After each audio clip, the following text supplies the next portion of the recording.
कहानी दीवार की दरार। ये कहानी किसी पुरानी शाम की तरह है, जहां यादें हवा में तैरती हैं और दिल कुछ पल के लिए रुक जाता है। तो अब अगर आप बिस्तर पर हैं, आंखें आधी मूंद चुकी हैं, बस अब सुनते जाइए। और अगर आपको यह सफर अच्छा लगे तो चैनल को सब्सक्राइब कर लीजिए। यहां हर 2 दिन में एक नई कहानी इंतजार कर रही होती है, आपके लिए, सिर्फ आपके लिए।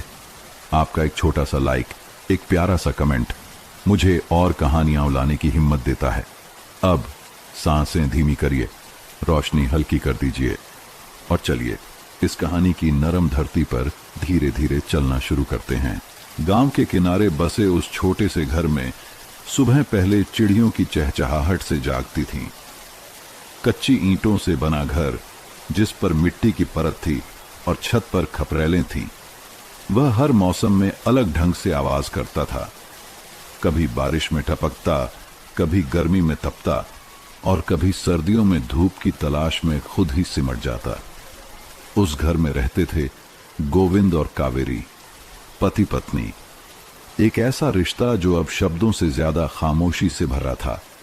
कभी ये दोनों एक दूसरे की आंखों में सुबह तलाशते थे, अब वही आंखें एक दूसरे से बचती थीं। पहले बातें बिना कहे भी समझ में आ जाती थीं, अब कह देने पर भी कोई समझ नहीं पाता। और जब कुछ समझ में ना आए तो बहसें अक्सर पहला रास्ता बन जाती हैं। गोविंद खेतों में काम करने वाला, मेहनती लेकिन चिड़चिड़ा।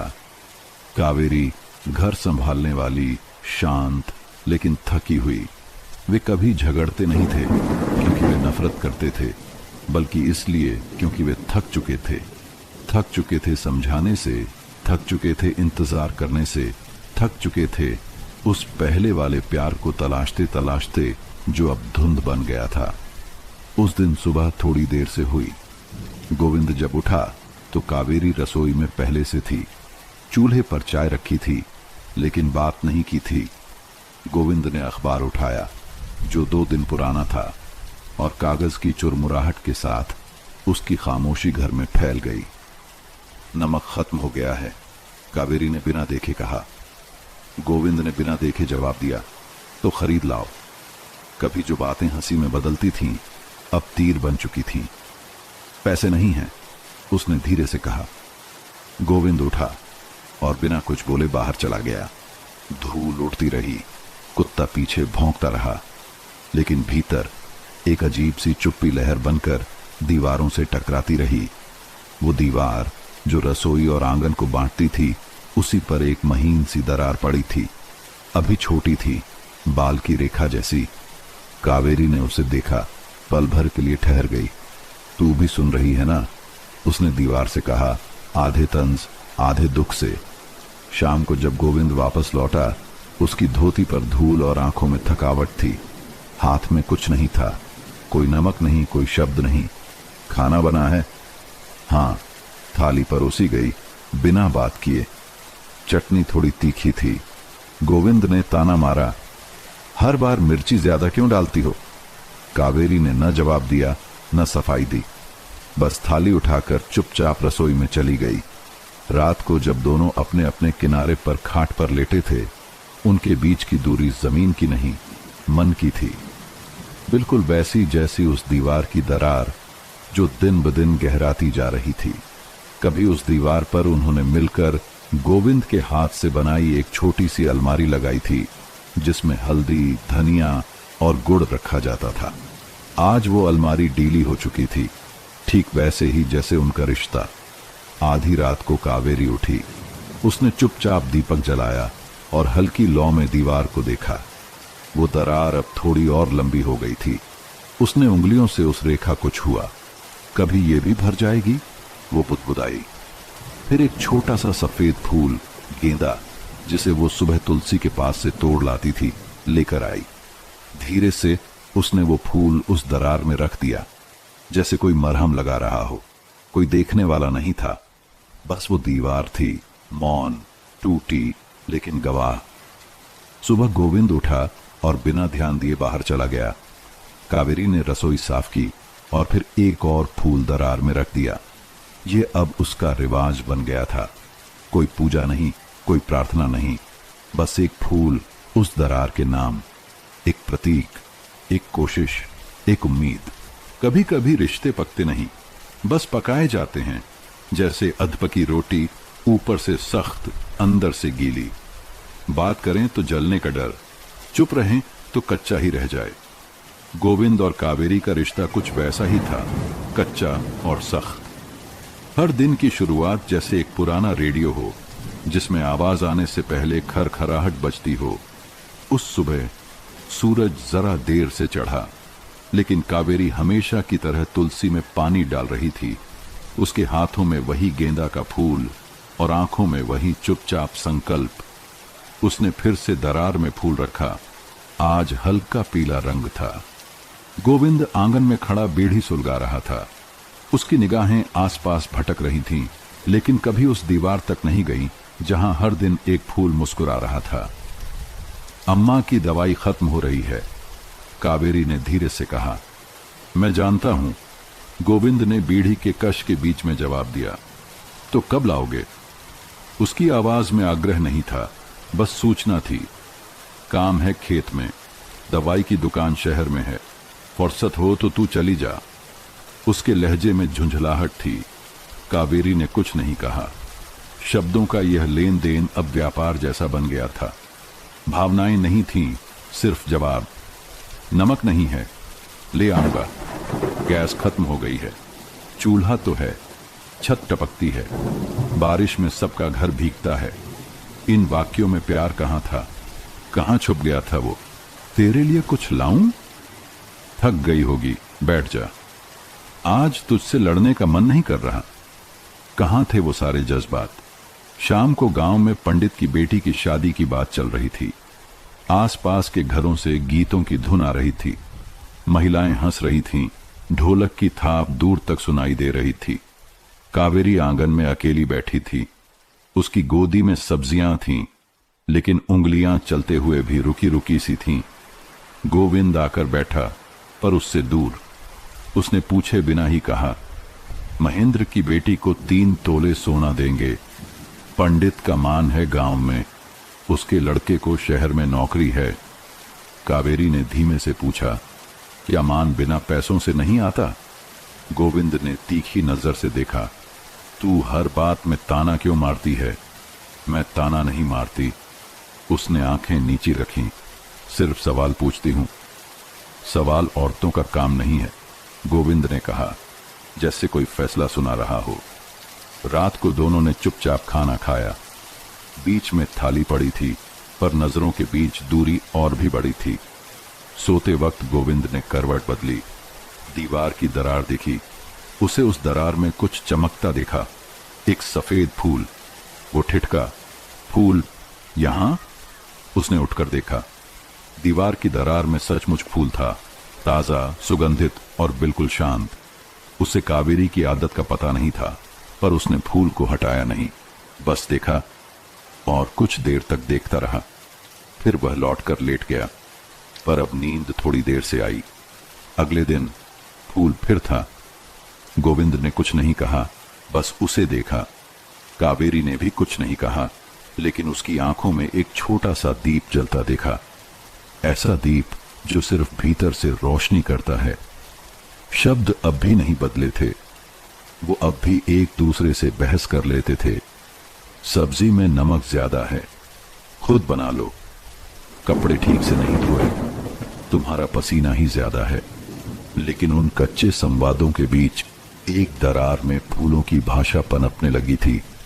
गांव की एक बुजुर्ग महिला, जिसे सब ताई कहते थे, एक दिन कावेरी से मिलने आई। बिटिया, सुना है तुम दरार में रोज फूल रखती हो, ताई ने मुस्कुराकर पूछा। कावेरी थोड़ा चौंकी। आपको किसने बताया? दीवारें बोलती हैं, ताई ने कहा। मैंने भी अपने समय में ऐसी ही एक दरार देखी थी। फिर? कावेरी ने पूछा। फिर एक दिन उसमें किसी ने दीपक जला दिया और दरार भर गई। कावेरी की आंखें भीग गईं। उस रात जब सब सो गए, कावेरी ने फिर से फूल रखा, पर इस बार उसके हाथ कांपे। गोविंद सोया नहीं था। वो करवट बदल कर देख रहा था, चुपचाप, कुछ कहे बिना। हर दीवार की एक उम्र होती है, कभी वह मजबूत खड़ी रहती है तो कभी धीरे धीरे झुकती है, और जब उसमें दरार आती है वो सिर्फ ईंटों की नहीं होती, उसमें रिश्तों की खामोशी भी समा जाती है। उस दिन दोपहर तेज थी। जून की तपती दोपहर में सारा गांव सुस्ताया पड़ा था, मगर गोविंद का मन बेचैन था। खेत में पानी देने गया तो मोटर खराब निकली। लौट कर आया तो छत से टपकते पानी की शिकायत पड़ोसी ने कर दी। एक मुसीबत जाती नहीं थी, दूसरी सिर पर चढ़ती थी। घर में घुसते ही आवाज लगाई, कहाँ है तू? कावेरी रसोई में थी, चूल्हे की आंच सुलगा रही थी। यहां, बस इतना ही कहा। गोविंद ने दीवार की तरफ देखा, वही दरार, पर आज उसे थोड़ा और लंबा लगा, और वही ताजा पीला फूल। उसने गुस्से में कहा, क्यों रखती है ये फूल यहां? दीवार है, मंदिर नहीं। कावेरी चुप रही। उसने फिर दोहराया, सुना नहीं तुझसे पूछा, ये ढकोसला क्यों?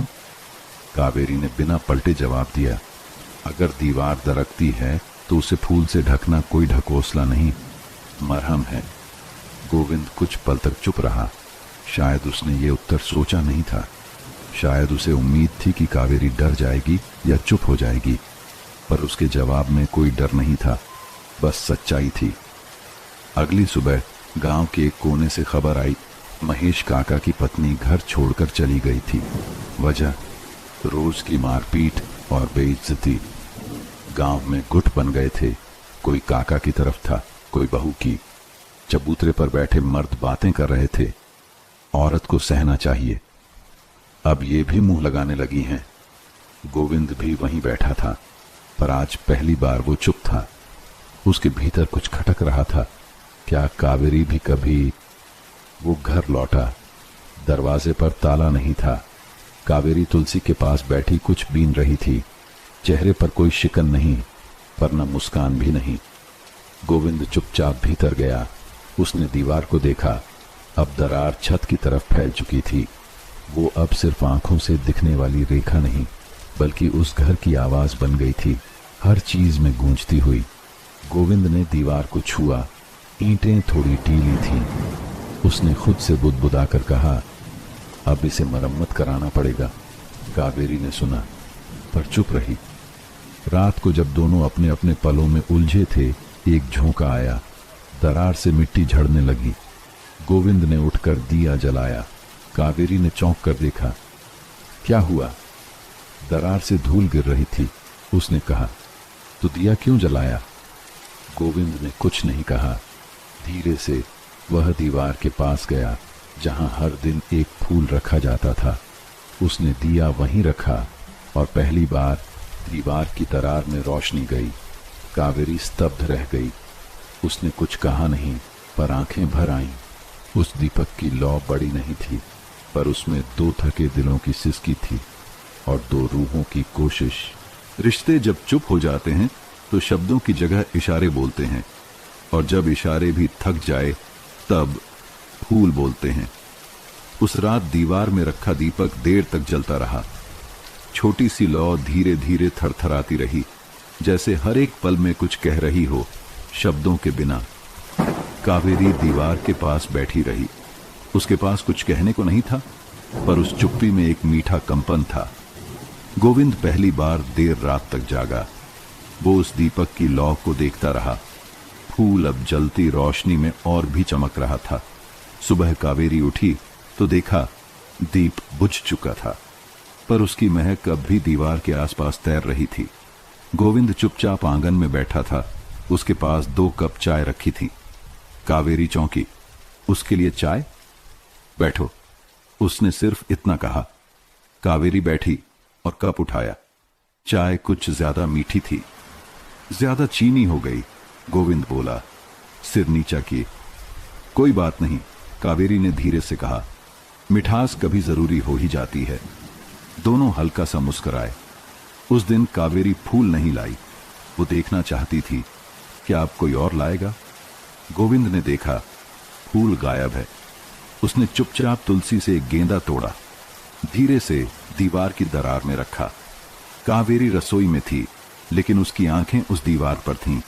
उसने देखा और उसकी पलकों में भी एक छोटा सा दीप जल उठा। फूल अब संवाद बन गया था, एक मौन भाषा जो झगड़े नहीं करती पर हर रोज कहती है, मैं अब भी यहां हूं।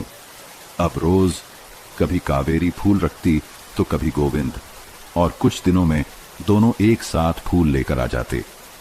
तू रख ले, गोविंद कहता। नहीं, आज तुम रखो, कावेरी मुस्कुराती। धीरे धीरे दीवार की दरार अब डराने वाली नहीं लगती थी। अब वो किसी मंदिर की दीवार सी लगती, जहां फूल, दीप और मौन तीनों मिलकर पूजा बन जाते थे। एक दिन गांव की एक लड़की जो कावेरी से सिलाई सीख रही थी बोली, काकी, आपके घर की दीवार में रोज फूल क्यों होता है? कावेरी ने कहा, क्योंकि कुछ चीजें मरहम से नहीं, ममता से ठीक होती हैं। उसी दिन गोविंद ने एक और काम किया। वह शहर गया, एक प्लास्टर की थैली लाया। कावेरी ने पूछा, क्या करोगे इससे? दीवार ठीक करनी है, उसने सीधा जवाब दिया। कावेरी के हाथ रुक गए।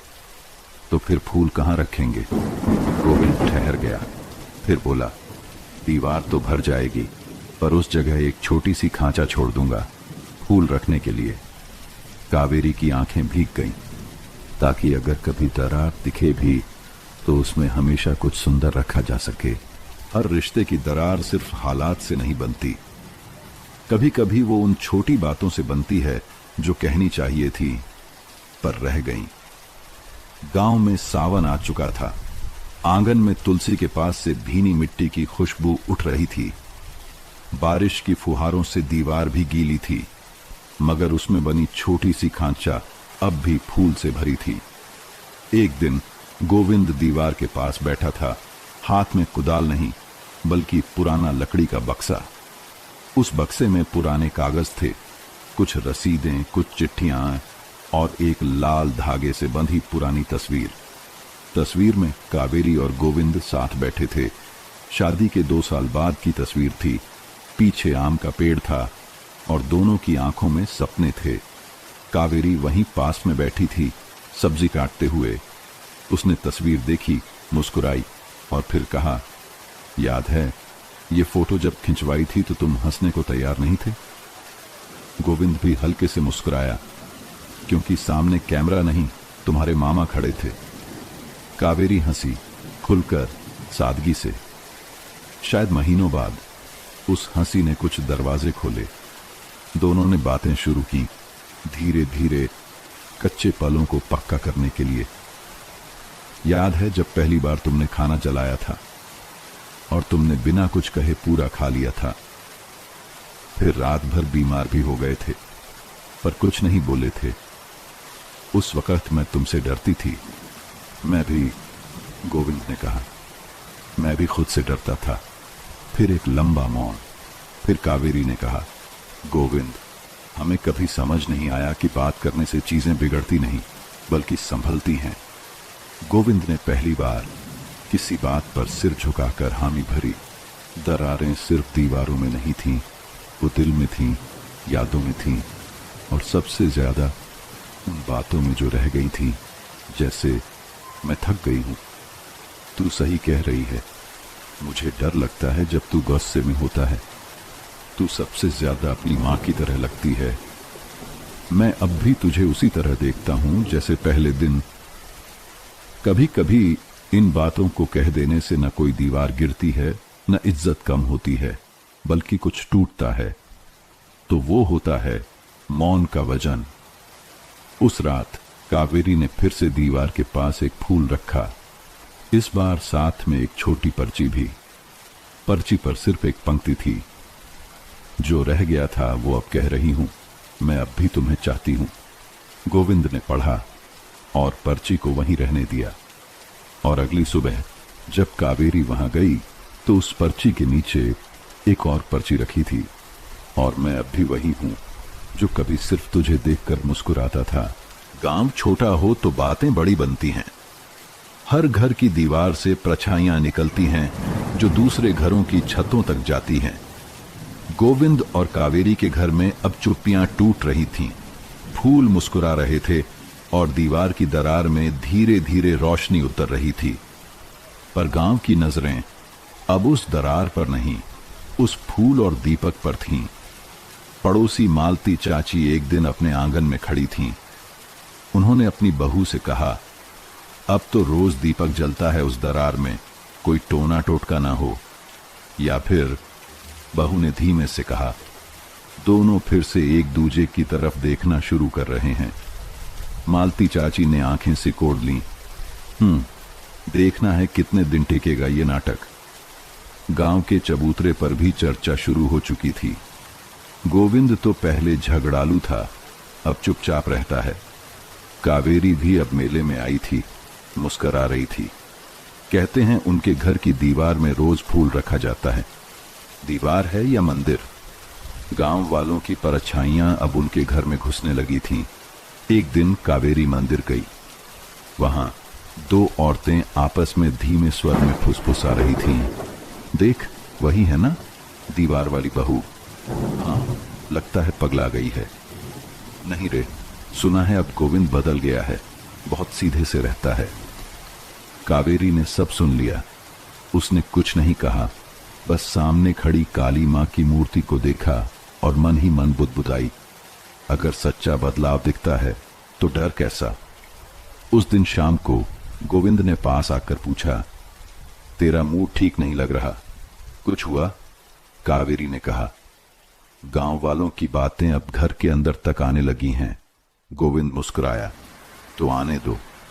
जैसे बरसात में हवा अंदर आती है, पर हम खिड़की बंद नहीं करते, बस पर्दा खींच लेते हैं। कावेरी पहली बार देख रही थी वो गोविंद जो कभी उलझन से घबरा जाता था, अब थामना सीख गया था। अगले दिन उन्होंने दीवार की दरार के नीचे एक छोटा बोर्ड टांगा। बोर्ड पर लिखा था, ये फूल और दीप किसी पूजा के नहीं, बल्कि माफी, प्यार और नई शुरुआत के प्रतीक हैं। गांव वाले रुके, देखा, कुछ हंसे, कुछ चुपचाप चल दिए, लेकिन एक बात साफ थी, अब ये जोड़ी छुप नहीं रही थी, वो खुलकर खड़ी थी, दरार सहित। और फिर चमत्कार सा हुआ। रमेश काका, जो अपनी पत्नी को हमेशा डांटते थे, एक दिन उनके साथ गांव की दुकान तक हाथ पकड़कर गए। श्यामू, जो अक्सर बीवी से कड़वी बातें करता था, उसने पहली बार उसकी पसंद की मिठाई लाकर दी। और गांव की मंदिर की दीवार, जिसमें एक पुरानी दरार थी, अब उसमें भी कोई हर सुबह फूल रखने लगा। परछाइयां बदल रही थीं। अब गोविंद और कावेरी का रिश्ता गांव के लिए चर्चा नहीं, प्रेरणा बनने लगा था। दरारें अगर पार की जाए तो दीवारें रास्ता बन जाती हैं, और जब दो लोग साथ चलें तो बीते हुए सपने फिर से जाग सकते हैं। उस शाम बरामदे में बैठकर गोविंद ने अचानक पूछा, कावेरी, तेरे कोई अधूरे सपने थे क्या? कावेरी चौंक गई। उसने पहली बार गोविंद को उस नजर से देखा जो पूछना नहीं, जानना चाहता है। उसने थोड़ी देर तक चुप रहकर कहा, एक सपना था, मैं बच्चों को पढ़ाना चाहती थी। गांव में एक छोटी पाठशाला खोलना चाहती थी, जहां बेटियां भी किताबों को अपना समझें। गोविंद चुपचाप सुनता रहा, लेकिन फिर शादी हो गई और घर, खेत, जिम्मेदारियां, सबके बीच वो सपना धूल खाता रह गया। गोविंद ने कुछ देर बाद धीरे से कहा, अगर आज कहूं वो सपना फिर से शुरू कर। कावेरी ने उसकी बात बीच में ही काट दी, नहीं, अब उम्र। उम्र? गोविंद ने पहली बार उसकी बात काटी। सपनों की कोई उम्र नहीं होती कावेरी, हम दोनों की ये दरार भी उम्र भर की थी, फिर भी हमने इसे भरना शुरू किया ना। अगले दिन गोविंद ने गांव के पुराने पंचायत भवन में सरपंच से बात की, भाई, इस कमरे का कोई उपयोग नहीं हो रहा, कावेरी एक पाठशाला चलाना चाहती है, मुफ्त में पढ़ाएगी। सरपंच ने कहा, अगर वो पढ़ा सके तो इसे खोल देना बहुत अच्छा होगा। 3 दिन बाद कावेरी सफेद साड़ी में, बालों में गजरा लगाए उस छोटे कमरे में खड़ी थी। 4 छोटी बच्चियां सामने बैठी थीं, हाथों में पुरानी किताबें। कावेरी ने हाथ जोड़कर कहा, हम यहां पढ़ेंगे, लेकिन डरकर नहीं, प्यार से। बच्चियों की आंखों में चमक थी, वापस लौटते समय गोविंद उसका इंतजार कर रहा था। उसने पूछा, कैसा लगा आज? कावेरी की आंखों में आंसू थे, जैसे कोई भूली हुई बात फिर से याद आ गई हो। उस रात दोनों ने पहली बार साथ बैठकर पुराने सपनों की गठरी खोली। गोविंद का सपना था एक कुआं खुदवाने का, ताकि खेत में पानी बना रहे। कावेरी का सपना था उस कुएं के किनारे एक नीम लगवाना, ताकि बच्चे उसकी छांव में पड़ सकें। गोविंद ने मुस्कुराकर कहा, तो फिर अगले हफ्ते नीम खोदते हैं। अब दीवार में दरार तो थी, पर उसके पार एक पाठशाला थी, एक नीम का पेड़ और दो ऐसे लोग जो टूट कर भी जुड़े रहे। कुछ चीजें आदत बन जाती हैं, जैसे सुबह की चाय, जैसे शाम की थकान और जैसे दरार में रोज का फूल। अब गोविंद और कावेरी के जीवन में एक नई लय थी। वही घर, वही दीवार, वही आंगन, लेकिन सब कुछ थोड़ा और मुलायम, थोड़ा और चुपचाप सुंदर। हर सुबह कावेरी तुलसी में जल चढ़ाती, फिर उसी तुलसी से एक फूल तोड़कर लाती। दीवार के उस छोटे खांचे में वो फूल रखती, बिना किसी अनुष्ठान के, बिना किसी शोर के। गोविंद वहीं बैठा रहता, चाय के साथ अखबार, पर अब उसकी नजरें हर सुबह उस फूल की तरफ भी जाती। एक बार उसने पूछा, तू हर दिन अलग रंग का फूल क्यों लाती है? कावेरी ने कहा, हर दिन का मन अलग होता है, कभी हल्का, कभी भारी। फूल भी उसी मन का हिस्सा होता है। गोविंद ने सिर हिलाया और पहली बार अखबार को मोड़कर कावेरी की तरफ देखा। फूल अब संकेत बन चुके थे। अगर फूल सफेद होता, उस दिन शांति थी। अगर पीला, उम्मीद। गुलाबी, माफी। लाल, शायद वो दिन जब कुछ कहने की जरूरत हो। एक दिन कावेरी ने जानबूझकर फूल नहीं रखा। गोविंद ने महसूस किया, पूरे दिन वो बेचैन रहा। शाम को घर लौटा और पूछा, आज फूल नहीं रखा? कावेरी ने धीरे से कहा, आज मन बुझा था, कुछ भारी सा लगा। गोविंद ने थोड़ी देर देखा, फिर खुद तुलसी से फूल तोड़ लाया और धीरे से खांचे में रखा। कावेरी की आंखें भर आईं। आज का मन मैं संभाल लेता हूं, गोविंद ने कहा। धीरे धीरे हर फूल के साथ एक दिन जुड़ने लगा, हर दीपक के साथ एक रात।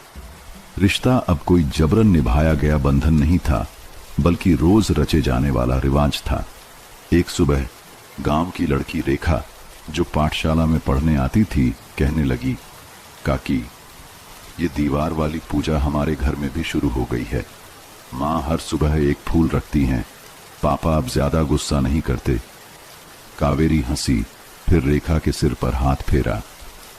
फूल बस फूल नहीं होते रेखा, वो बातें होते हैं जो हम बोल नहीं पाते। अब उस दीवार की दरार गांव में मशहूर थी। लोग उसे फूल वाली दरार कहने लगे थे। कोई हंसता, कोई चुपचाप सिर झुकाता, लेकिन धीरे धीरे कई घरों की दीवारों में वैसी ही खूबसूरत आदतें पनपने लगीं। और सबसे बड़ी बात, अब गोविंद और कावेरी के बीच फूलों से ज्यादा शब्द भी आने लगे थे। एक रोज गोविंद ने खुद से कहा, हमने कुछ बड़ा नहीं किया, बस हर रोज एक छोटा फूल रखा। हर दीवार की दरार दिखती है, लेकिन जो दरारें भीतर होती हैं वो सबसे गहरी होती हैं। गोविंद की सुबहें अब बदल गई थीं। चाय बनाते वक्त वो हल्की सी सीटी बजाता, बरामदे में अखबार पढ़ते समय कभी कभी फूल की तरफ देख मुस्कुरा देता, लेकिन अंदर कहीं कुछ अधूरा, कुछ अकथनीय बचा हुआ था। एक ऐसा सवाल जिसे उसने सालों से दबा रखा था, मैं ऐसा क्यों बन गया? उस रात जब कावेरी सो गई, गोविंद चुपचाप दरवाजे के पास बैठ गया। हल्की हवा दीवार की दरार से अंदर आ रही थी। उसने आंखें बंद की और याद आने लगे वो पल जब वो चिल्लाया था, गुस्से में बर्तन फेंके थे, कभी कभी बिना वजह चुप्पी साध ली थी। लेकिन क्यों? उसने खुद से पूछा। उत्तर धीरे धीरे उभरने लगे।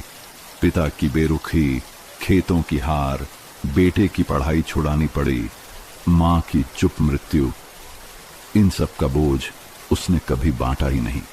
गोविंद उठा और पहली बार अपने पुराने संदूक से एक पुरानी कॉपी निकाली। उसमें एक अधूरा सपना लिखा था। मैं एक दिन गांव में सबके लिए पानी की व्यवस्था करूंगा ताकि कोई खेत सूखा ना रहे। उसने कॉपी बंद की। कुछ पन्ने आंसुओं से भीग चुके थे। अगले दिन कावेरी पाठशाला से लौटी तो देखा गोविंद घर पर नहीं था। शाम तक इंतजार किया, फिर गोविंद लौट आया, हाथ में एक नक्शा, कंधे पर मिट्टी से सनी गमछी। कहाँ थे? कावेरी ने पूछा। गोविंद ने मुस्कुराकर कहा, अपने अंदर की दरार में गया था, अब वहां से रास्ता निकाल आया हूं। उसने कावेरी को नक्शा दिखाया। गांव के बीचों बीच पुराना कुआं सूखा पड़ा है। मैं उसे फिर से खुदवाना चाहता हूं। बच्चों को पीने का पानी मिलेगा। तेरा नीम का पेड़ भी वहीं लगेगा। कावेरी कुछ नहीं बोली, सिर्फ उसका हाथ थाम लिया। अगले ही हफ्ते गांव के कुछ युवा और गोविंद कुएं की खुदाई में लग गए। कावेरी बच्चों को पानी और नींबू पिलाने लगी। रोज शाम को जब सब थकते, वो दीवार के पास आकर एक दीपक जला देती। अब उस दरार में फूल और दीपक दोनों थे। एक शाम जब पानी की पहली बूंदें नीचे से ऊपर आईं, सभी ने तालियां बजाईं। कावेरी की आंखों से आंसू बहे। गोविंद बोला, अब मेरी दरार भर गई। उस रात दोनों ने साथ बैठकर खाना खाया, बिना किसी चुप्पी के, बिना किसी अतीत के बोझ के। दीवार की दरार अब भी थी, लेकिन उसमें अब फूल, दीपक और उन दोनों की मुक्ति का मार्ग था। कुछ फूल हमेशा नहीं खिलते, पर जब वे मुरझाते हैं तो उनके बीज एक नई जमीन तैयार करते हैं। सर्दी की शुरुआत थी। गांव की सुबहें कोहरे में लिपटी रहती और कावेरी की पाठशाला धीरे धीरे पूरे गांव की उम्मीद बन चुकी थी। हर दिन नई बच्चियां जुड़ती, कभी माँ बाप भी बैठकर सुनने लगते। लेकिन उस दिन जब सूरज निकलने में देर हो रही थी, कावेरी को हल्का सा बुखार महसूस हुआ। थोड़ा आराम कर ले, गोविंद ने कहा। लेकिन कावेरी मुस्कुराई। अगर मैं एक दिन भी ना गई तो बच्चे कहेंगे दीदी रूठ गईं। पाठशाला पहुंचकर कावेरी ने धीरे धीरे बच्चों को पढ़ाया, लेकिन जब वो बोर्ड की ओर बढ़ी तो उसका सिर चकरा गया। बच्चियों की चीखें उठीं। गोविंद को खबर मिलते ही वो दौड़ता हुआ वहां पहुंचा। कावेरी जमीन पर गिरी थी, उसका माथा पसीने से भीगा हुआ। डॉक्टर ने कहा, शरीर बेहद थका हुआ है। उम्र के साथ यह एक संकेत है कि अब उन्हें थोड़ा रुकना चाहिए। गोविंद चुपचाप सुनता रहा। कावेरी ने धीमी आवाज में कहा, क्या मैं अब बच्चों को नहीं पढ़ा सकूंगी? डॉक्टर ने सांत्वना दी, पढ़ाइए, लेकिन धीरे, आराम के साथ। अगली सुबह दीवार की दरार में कोई फूल नहीं रखा गया। गोविंद ने देखा, पहली बार दरार खाली थी। उसने एक फूल तोड़ा, हाथों में पकड़ा, फिर वापस रख दिया। नहीं, उसने खुद से कहा, ये फूल मेरा नहीं है। 3 दिन बीत गए। कावेरी बिस्तर पर थी, थोड़ी कमजोर, लेकिन हंसती रहती। एक शाम गोविंद ने उससे पूछा, आज दीवार सूनी क्यों है? कावेरी ने थकते हुए कहा, शायद अब मेरी आदत मुझसे बिछड़ रही है। गोविंद ने उसका हाथ थामा। आदत नहीं, प्रेम है, और प्रेम कभी बिछड़ता नहीं। अगले दिन गोविंद चुपचाप खेत की तरफ गया, जहां नीम का पौधा अब थोड़ा बड़ा हो गया था। उसने वहां से एक छोटी शाखा तोड़ी और उसमें एक पीला फूल बांधा। फिर घर आकर वही शाखा दीवार की दरार में लगा दी। कावेरी ने देखा, उसकी आंखें भर आईं। ये नीम की टहनी है? गोविंद ने सिर हिलाया। तू नहीं रख सकी तो क्या हुआ? तेरे हाथों से उगा हुआ फूल मैंने रख दिया। उस रात जब कावेरी सोई तो उसकी सांसें धीमी थीं, जैसे कोई संगीत धीरे धीरे खत्म हो रहा हो। सुबह जब गोविंद उठा तो वो नहीं जागी। उसके माथे पर एक शांति थी, जैसे हर दर्द, हर दरार अब भर चुकी हो।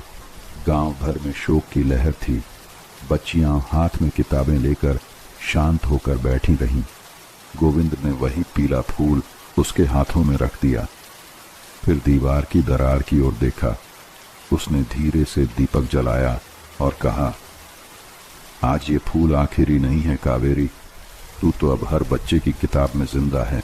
कुछ लोग चले जाते हैं, लेकिन उनके बोए हुए बीज हमारे भीतर फूटते रहते हैं, धीरे चुपचाप जीवन बनकर। गांव में वसंत लौट आया था। पेड़ों पर कोपलें फूट रही थीं, सूरज की किरणें फिर से मिट्टी को गर्म करने लगी थीं। लेकिन गोविंद का घर अब भी एक सर्द वीरान घाटी था। कावेरी के जाने के बाद वो चुप रहने लगा था। बोलता भी तो शब्दों में कोई रंग नहीं होता। एक दिन पाठशाला की 3 बच्चियां उसके दरवाजे पर आ खड़ी हुई। काका, एक ने धीरे से कहा, हमारा गणित नहीं समझा, दीदी की बहुत याद आती है। गोविंद ने चौंक कर उन्हें देखा, फिर बिना कुछ कहे उठ खड़ा हुआ।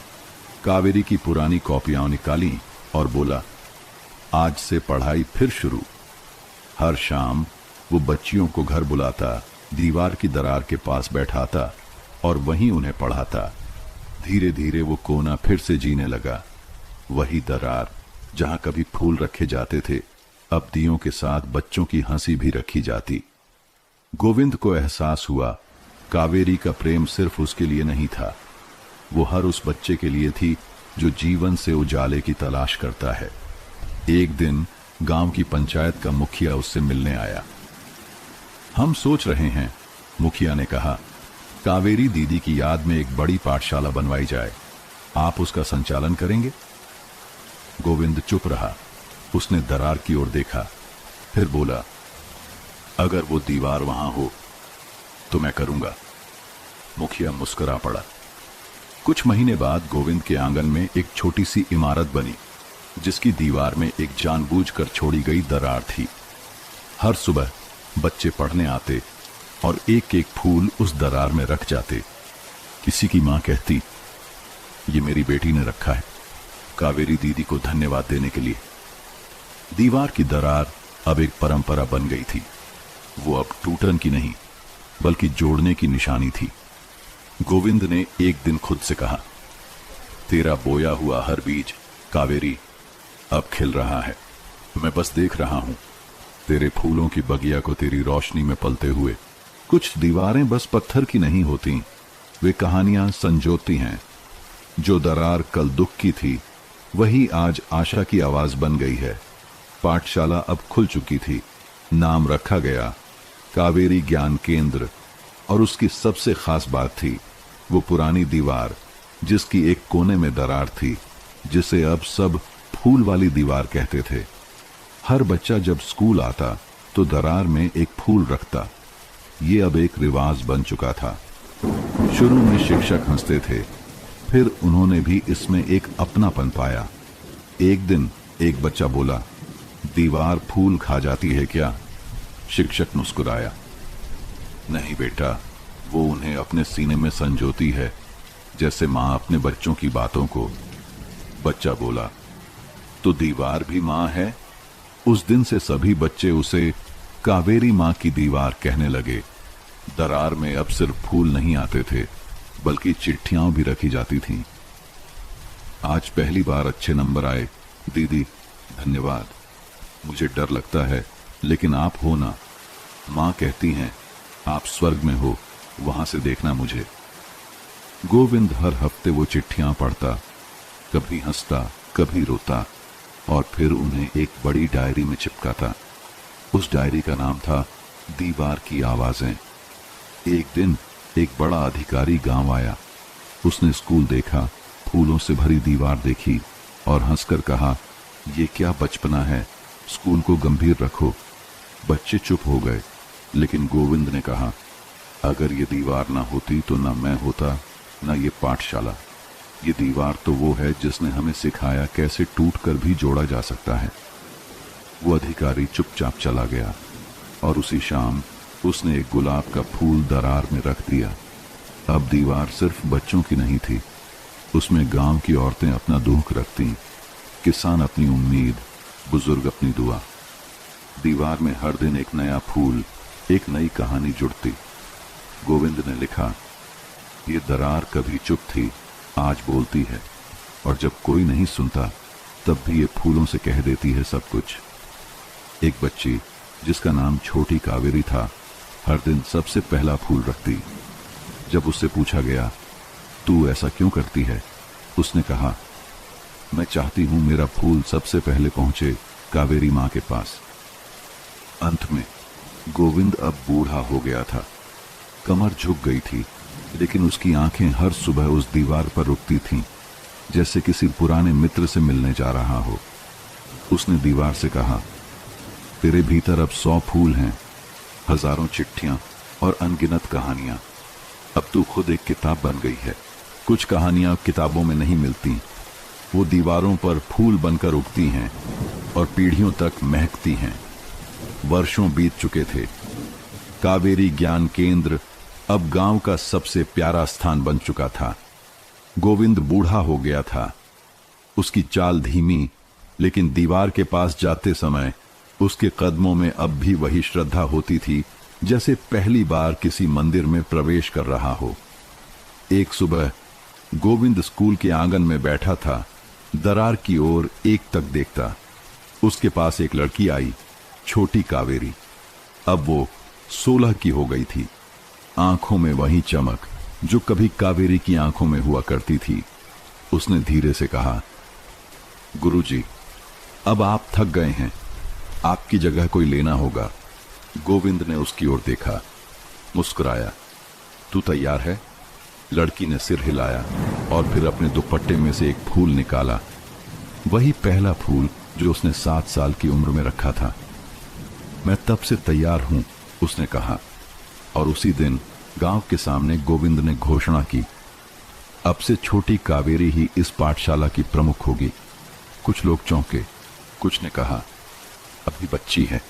लेकिन गोविंद ने कहा, जो दीवार की भाषा समझे वो उम्र से नहीं तौली जाती। छोटी कावेरी ने सब कुछ संभाल लिया। बच्चों के लिए नए गीत लाए गए। दीवार के पास हर हफ्ते फूल सभा रखी जाती, जहां बच्चे अपने फूल के साथ कहानी भी सुनाते। दीवार की आवाजें। डायरी अब ऑनलाइन ब्लॉग में बदली। फूलों की परंपरा अब डिजिटल हो गई थी, लेकिन दीवार आज भी वही थी, जैसी थी वैसी ही, सिर्फ थोड़ा और खुश। एक शाम गोविंद ने दीवार के पास आखिरी बार बैठते हुए कहा, अब मैं चलूं कावेरी, तेरे बोए बीज अब खुद पेड़ बन गए हैं। उस रात उसने खुद दीवार में एक दिया जलाया, आखिरी बार। और अगली सुबह वो चुपचाप अपनी खाट पर पड़ा मिला। चेहरे पर मुस्कान थी। छोटी कावेरी ने घोषणा की, आज से हर साल इस दिन दीपदान दिवस होगा। हर बच्चा एक दिया लाकर दीवार में रखेगा, ताकि उस दरार की रोशनी कभी न बुझे। विरासत अब दीवार में नहीं, हर बच्चे के मन में थी। कभी कोई बच्चा जब डरता तो दरार में एक फूल रख देता और खुद को अकेला नहीं समझता। गांव अब कहता था, जहां फूल दरार में रखे जाते हैं वहां मन टूटते नहीं, जुड़ते हैं। कुछ फूल महकने नहीं, बोझ उतर आने के लिए रखे जाते हैं, लेकिन वही बोझ कभी बीज बन जाते हैं। स्कूल का आंगन एकदम शांत था। गर्मी की छुट्टियां चल रही थीं, बच्चे गांव चले गए थे, पर छोटी कावेरी स्कूल में ही थी। उसे दीवार की देखभाल करनी थी। एक शाम जब सूरज ढलने लगा, कावेरी को दरार के पास कुछ अजीब दिखा। एक मुरझाया हुआ फूल जिसके नीचे एक कागज रखा था। कभी किसी बच्चे ने फूल के साथ कागज नहीं छोड़ा था। उसने धीरे से वो कागज उठाया। कागज पर कांपते हुए अक्षरों में लिखा था, मां हर रात चुपचाप रोती है, पापा अब घर नहीं आते, मैं नहीं जानता क्या करूं, किसी से कह नहीं सकता। दीदी, इस फूल को रख लिया ना, ताकि मैं हल्का हो सकूं। तुम्हारा अनजान दोस्त। कावेरी देर तक चुप रही। उसने कागज को सीने से लगाया और फिर खुद भी एक फूल दरार में रख दिया। उस रात पहली बार उसे समझ आया, यह दीवार अब सिर्फ याद या प्रेम की निशानी नहीं थी, बल्कि एक भरोसेमंद साथी बन चुकी थी उन बच्चों की जो बोल नहीं सकते थे। अगले दिन उसने एक घोषणा की, अब से दीवार के पास एक अनकहे पत्रों का डिब्बा रखा जाएगा। कोई भी बच्चा कुछ भी लिखकर उसमें डाल सकता है, बिना नाम के, और वो हर पत्र फूल के साथ दरार के पास रखा जाएगा। धीरे धीरे डिब्बा भरने लगा। किसी ने लिखा, पढ़ाई में अच्छा नहीं हूं, डर लगता है। कोई बोला, मेरा भाई मुझे डांटता है, मैं कुछ नहीं कह पाता। एक लड़की ने लिखा, मैं डॉक्टर बनना चाहती हूँ, लेकिन घर वाले कहते हैं शादी करो। हर पत्र एक बोझ था और हर फूल एक बीज बनता जा रहा था। कावेरी ने एक नया काम शुरू किया। हर शनिवार वो उन पत्रों को पढ़कर कक्षा में गुप्त सलाह के रूप में बांटती, बिना किसी का नाम लिए। अगर कोई बच्चा ये सोचता है कि वो अच्छा नहीं है, वो कहती, तो वो बस भूल रहा है कि हर बीज को खिलने का समय अलग होता है। धीरे धीरे बच्चे खुलने लगे, डर कम होने लगा, भरोसा बढ़ने लगा। दीवार अब भी चुप थी, पर उसकी चुप्पी में बच्चों को अपना सच कह देने की आजादी मिल गई थी। एक शाम जब वो डिब्बा खाली कर रही थी, उसे एक पत्र मिला। दीदी, मैं अब डरता नहीं। कल मैंने मां से कह दिया कि मैं रोता हूं। उसने मुझे गले से लगा लिया। अब मैं हर दिन दीवार को धन्यवाद देता हूं। आपने जो बोझ लिया वो अब मेरा बीज बन गया है। कावेरी की आंखें भर आईं। उसने दीवार की दरार को छूते हुए कहा, तू अब केवल ईंटों की नहीं, बच्चों की उम्मीदों की दीवार है। और ये दरार अब वो रास्ता है जिससे मन बाहर निकलते हैं। अब दीवार सिर्फ फूलों से नहीं, उम्मीदों और बोझों से भी खिलने लगी थी। कुछ लोग चले जाते हैं, पर उनकी छाया दीवार पर जली लौ की तरह कभी बुझती नहीं। बरसों बीत चुके थे। दीवार अब पुरानी लगने लगी थी, पर उसमें रखे फूल अब भी ताजा लगते थे। हर पीढ़ी के बच्चे उसमें अपना कुछ छोड़ जाते थे। डर, सवाल, उम्मीद, सपना। एक दिन स्कूल में एक अजनबी युवक आया। उसके कंधे पर बैग था, आंखों में अपनापन और हल्की थकावट। कावेरी स्टाफ रूम में बैठी थी जब दरवाजे पर दस्तक हुई। मैम, उसने धीमे से कहा, आप मुझे शायद नहीं पहचानेंगी, पर मैंने इस दीवार में फूल रखा था बहुत साल पहले। कावेरी खड़ी हो गई। तुम? उसके चेहरे पर हैरानी और एक धीमी मुस्कान उभरी।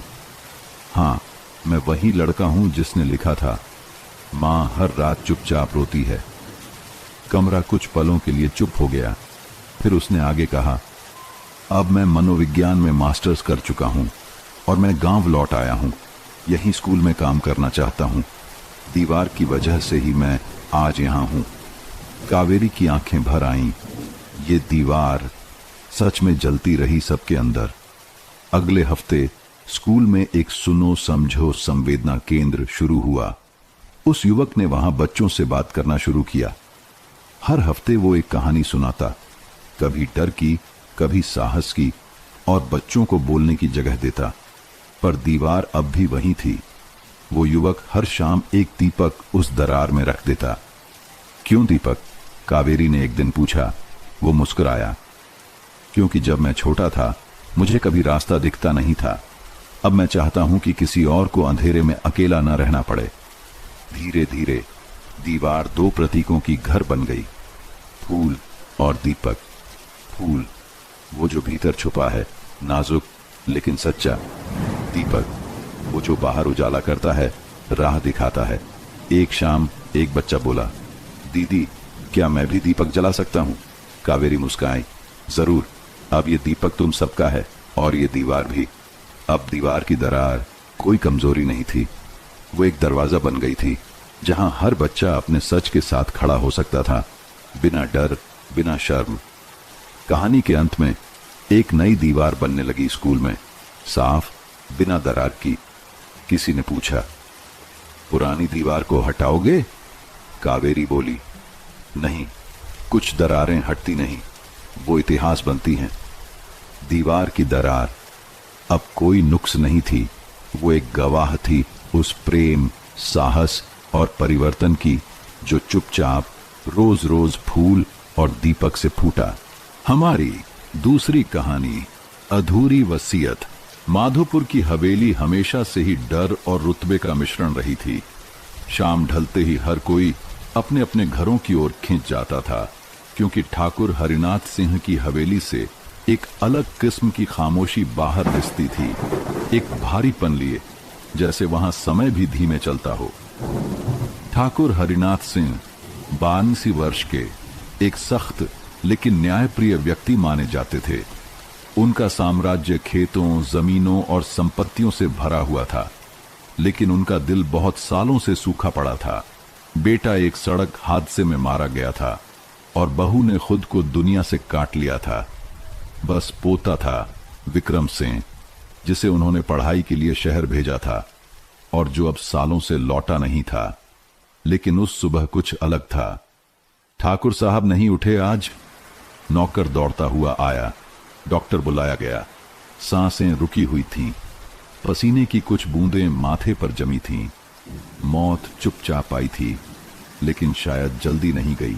ठाकुर हरिनाथ सिंह की मौत की खबर पूरे माधोपुर गांव में जंगल की आग की तरह फैल गई थी। सुबह से ही हवेली के बाहर लोगों की भीड़ जमा हो गई थी, कुछ शोक जताने, कुछ रस्म निभाने और कुछ सिर्फ यह जानने कि अब ठाकुर की जायदाद किसे मिलने वाली है। विक्रम सिंह को जैसे ही खबर मिली, वह उसी शाम की गाड़ी पकड़कर गांव लौट आया। विक्रम की वापसी गांव के स्टेशन पर जैसे ही विक्रम उतरा, चारों तरफ नजरें उसी की ओर उठीं।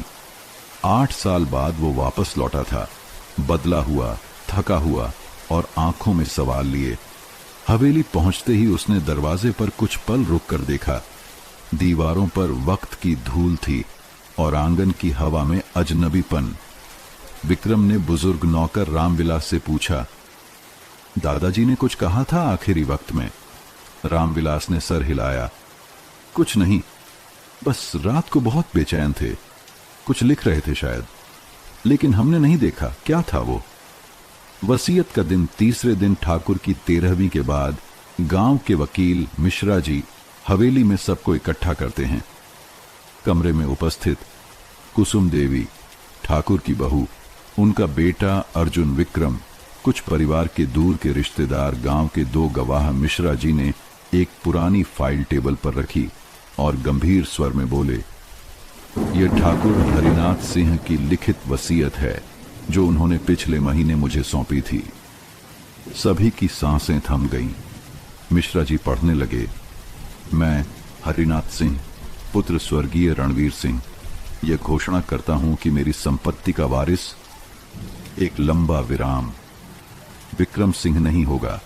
मेरी संपत्ति का अधिकार अर्जुन सिंह को सौंपा जाएगा जब तक वे रुके। फिर कागज पलटते हुए बोले, बाकी पन्ना गायब है। पूरा कमरा सन्न रह गया। क्या मतलब? विक्रम चौंका। हाँ, मिश्रा जी ने माथा पोंछा, वसीयत अधूरी है। आखिरी पेज जो सबसे जरूरी था, उसमें यह लिखा था कि संपत्ति अर्जुन को कब और किस शर्त पर दी जानी है, लेकिन वो पेज अब इसमें नहीं है। गायब कैसे हो गया? अर्जुन ने झुंझलाकर पूछा। मैं भी हैरान हूं, मैंने खुद वो देखा था, किसी ने वसीयत से पन्ना हटाया है।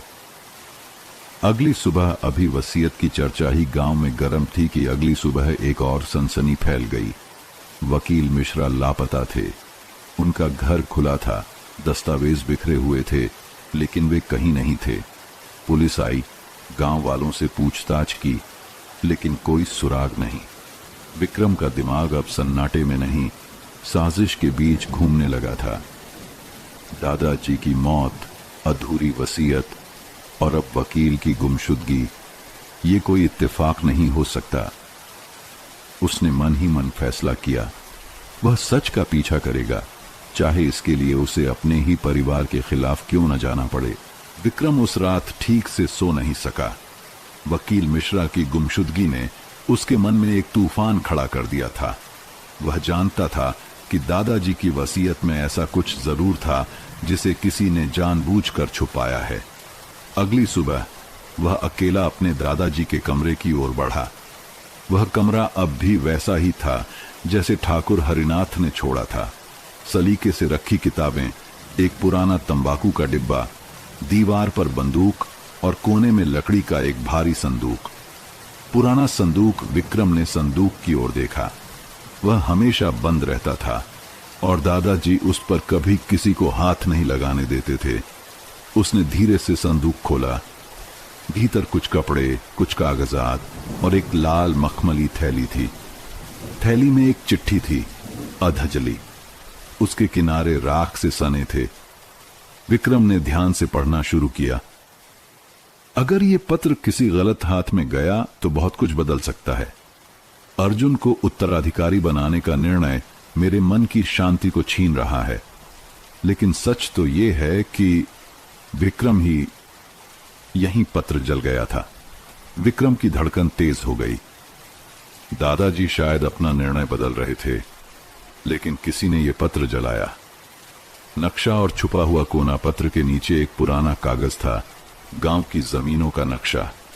लेकिन एक हिस्सा लाल स्याही से गोल किया गया था, हवेली के पीछे बने पुराने कुएं के पास की जमीन। वहां ऐसा क्या है? विक्रम सोच में डूब गया। गुप्त कोठरी की तलाश विक्रम ने उसी शाम हवेली के पिछवाड़े जाकर कुएं के पास की जमीन को टटोलना शुरू किया। चारों तरफ झाड़ियां उग आई थीं। एक जगह मिट्टी कुछ अलग सी लगी, जैसे हाल में खोदी गई हो। वह मिट्टी हटाने लगा। नीचे पत्थरों का एक चबूतरा था और उसमें एक लोहे की अंगूठी जैसी चीज। उसने अंगूठी को खींचा। धड़ाम! एक पत्थर हट गया और नीचे सीढ़ियां खुल गईं, अंधेरे में उतरती हुई। सीढ़ियों के नीचे हाथ में टॉर्च लेकर विक्रम नीचे उतरा। दीवारों पर नमी थी और हवा में अजीब सी घुटन। नीचे एक छोटी सी कोठरी थी। वहां एक लोहे की तिजोरी रखी थी, जंग खाई हुई, लेकिन अब भी बंद। तिजोरी पर एक तख्ती लटकी थी। जिसे सच्चाई जाननी हो वह अपना डर यहीं छोड़कर भीतर झांके। विक्रम अब जान चुका था, यह केवल संपत्ति का मामला नहीं था। यह सच और झूठ की लड़ाई थी जो उसके अपने ही परिवार के भीतर छिपी थी। विक्रम अंधेरी कोठरी में उस तिजोरी के सामने खड़ा था, जो शायद उसके दादाजी की अंतिम इच्छा और अधूरी वसीयत का राज छुपाए बैठी थी। उसने तिजोरी को खोलने की कोशिश की, पर वह जंग खाई चाबी के बिना नहीं खुल सकती थी। उस पर लगे ताले पुराने जमाने के थे। कोई डिजिटल लॉकर नहीं, बल्कि ठोस लोहे की संरचना। हवेली की तलाशी विक्रम ने अगले 2 दिन हवेली के हर कोने की तलाशी ली। लाइब्रेरी की पुरानी अलमारियां, दादाजी का पूजा कक्ष, यहां तक कि दीवारों के पीछे की दरारें। लेकिन चाबी कहीं नहीं मिली। एक बार उसे लगा शायद वह गलत दिशा में सोच रहा है, लेकिन फिर दादाजी की उस चिट्ठी का अधजला हिस्सा उसके दिमाग में घूम गया। विक्रम ही। उसने फैसला कर लिया, वह चाबी ढूंढेगा, चाहे जो हो जाए। कुसुम देवी का विरोध शाम होते होते हवेली में एक टकराव का माहौल बन गया। कुसुम देवी, जो अब घर की मुखिया थीं, विक्रम को सामने बैठाकर बोली, देखो विक्रम, हम जानते हैं कि तुम अपने दादाजी से बहुत जुड़े थे, लेकिन अब घर की जिम्मेदारी अर्जुन की है। मैं जिम्मेदारी नहीं मांग रहा, बस सच्चाई जानना चाहता हूं, विक्रम ने शांत स्वर में कहा। सच्चाई सबके लिए नहीं होती, कुसुम देवी ने आंखों में तंज भरते हुए कहा। तुम्हारे लिए भी नहीं। अगर वसीयत अधूरी है तो मैं उसका दूसरा हिस्सा ढूंढने का पूरा हक रखता हूं। अगर तुम यही सब करते रहे तो तुम्हें हवेली छोड़नी पड़ेगी, वह उठकर बोली।